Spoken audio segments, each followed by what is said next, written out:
Semua yang bernyawa akan mati. Entah itu yang sudah berusia lanjut, dewasa, remaja, anak-anak, bahkan bayi pun bisa mati kapan saja.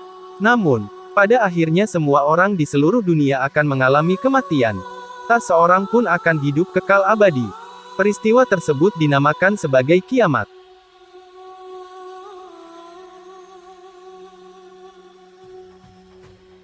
Kiamat atau akhir zaman dalam agama Islam merupakan peristiwa puncak dari semua kehidupan yang ada di bumi ini. Berupa hancurnya alam semesta beserta isinya termasuk manusia dan makhluk lainnya. Tidak ada seorang makhluk pun yang bisa lolos dari kiamat.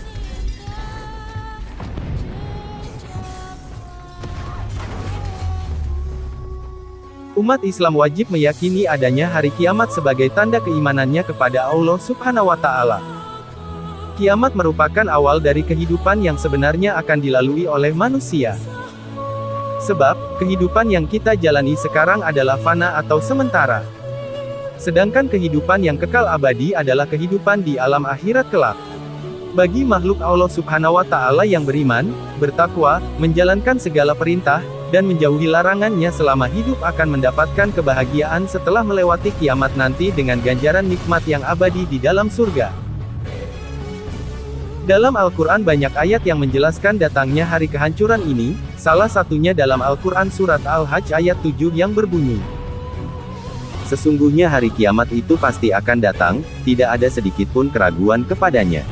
Sungguh Allah akan membangkitkan siapapun yang ada di dalam alam kubur." Beriman kepada Allah berarti juga harus mengimani segala peristiwa yang terjadi atas kehendak Allah seperti kiamat. Kehidupan akhirat merupakan hal gaib, tirainya tidak dapat disingkap oleh manusia, setajam apapun akalnya, sebening apapun hatinya. Jenis-jenis kiamat. Sebelum mengetahui apa saja tanda-tanda kiamat, maka kita harus tahu bahwa kiamat dapat dibedakan menjadi dua, yaitu kiamat sugra dan kiamat kubra.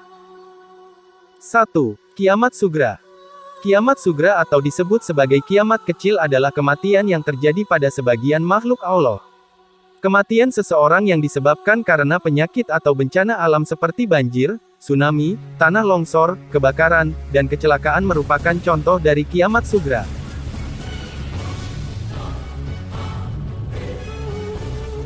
Meskipun dinamakan kiamat kecil, kiamat sugra merupakan peristiwa dapat menyebabkan hilangnya nyawa dalam jumlah yang banyak seperti bila dibandingkan dengan kiamat kubra atau kiamat besar, tsunami Aceh hanyalah kejadian kecil.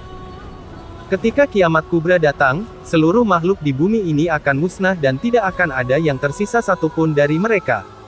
Seluruh dunia akan hancur karena besarnya peristiwa ini. Rumah yang dibangun dengan megahnya akan hancur, monumen-monumen bersejarah di dunia tidak akan lagi dapat berdiri. Semua bangunan yang ada akan hilang dalam hitungan sekejap. Itulah besarnya peristiwa kiamat kubra. Turunnya Nabi Isa alaihi salam. Imam Mahdi tidak akan sendiri dalam memerangi Dajjal. Nabi Isa alaihi salam juga diutus Allah untuk turun tidak membawa ajaran dan syariat baru, melainkan membawa ajaran yang sudah diberikan sebelumnya yaitu iman kepada Allah. Turunnya Nabi Isa telah dijelaskan dalam Al-Quran Surat Ali Imran ayat 55. Allah berfirman, "Hai Isa, aku akan mewafatkan dan mengangkatmu kembali padaku, menyucikanmu dari orang-orang kafir dan menjadikan orang-orang yang mengikutimu atas orang yang kafir sampai kiamat tiba. Kepadaku engkau kembali dan aku beri keputusan tentang apa yang diperselisihkan olehmu."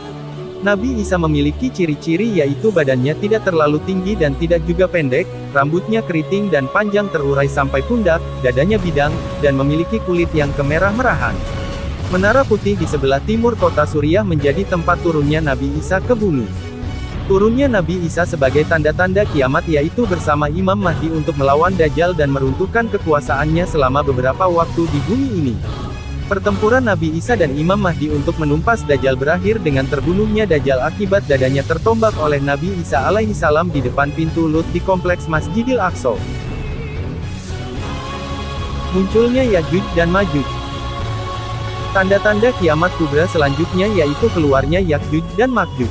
Al-Quran menjelaskan bahwa yang dimaksud dengan Ya'juj dan Ma'juj yaitu kaum yang suka berbuat kerusakan di muka bumi. Disebutkan bahwa Ya'juj dan Ma'juj merupakan manusia yang memiliki ciri-ciri diantaranya seperti memiliki mata sipit, berhidung pesek, dan berambut pirang. Ya'juj dan Ma'juj disebutkan terkurung dalam lembah yang diapit oleh dua gunung, Raja Zulkarnain yang mengurungnya. Dengan tembok besar yang mengelilingi, Ya'juj dan Ma'juj tidak bisa keluar darinya.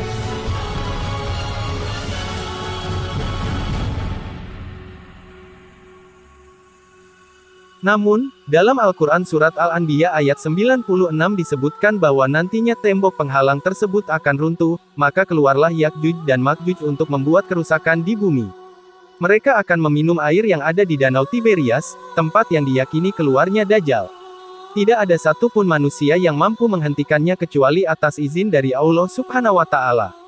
Pada akhirnya Ya'juj dan Ma'juj akan mati karena diserang oleh hewan sejenis ulat yang membuat badannya membusuk, kemudian datang burung-burung yang mengangkat Ya'juj dan Ma'juj dari bumi, lalu turunlah hujan yang membersihkannya. Terbitnya matahari dari barat. Tanda-tanda kiamat yang tidak kalah mengejutkan bagi umat manusia lainnya yaitu terbitnya matahari dari tempat tenggelamnya. Terbitnya matahari dari barat telah disebutkan dalam hadits riwayat Muslim. Hari kiamat tidak akan datang sebelum matahari terbit dari arah barat. Ketika matahari terbit dari barat, semua akan berubah menjadi beriman. Namun, iman seseorang sudah tidak lagi bermanfaat jika sebelumnya tidak beriman atau tidak mendapatkan manfaat dari imannya itu. Bukan hanya Islam saja yang menunjukkan bahwa matahari suatu saat akan terbit dari sisi barat, ilmu sains juga memprediksi bahwa matahari terbit dari barat bukanlah hal yang mustahil. Sejumlah penelitian menyebutkan bahwa rotasi bumi yang terjadi selama ini akan mengalami perlambatan yang menyebabkan arah perputarannya terbalik. Selama ini bumi berputar dari barat ke timur sehingga matahari terlihat terbit dari barat. Nantinya bumi akan berputar dari timur ke barat sehingga matahari seolah terbit dari barat. Ketika matahari terbit dari barat, maka sudah tertutup semua amal perbuatan baik.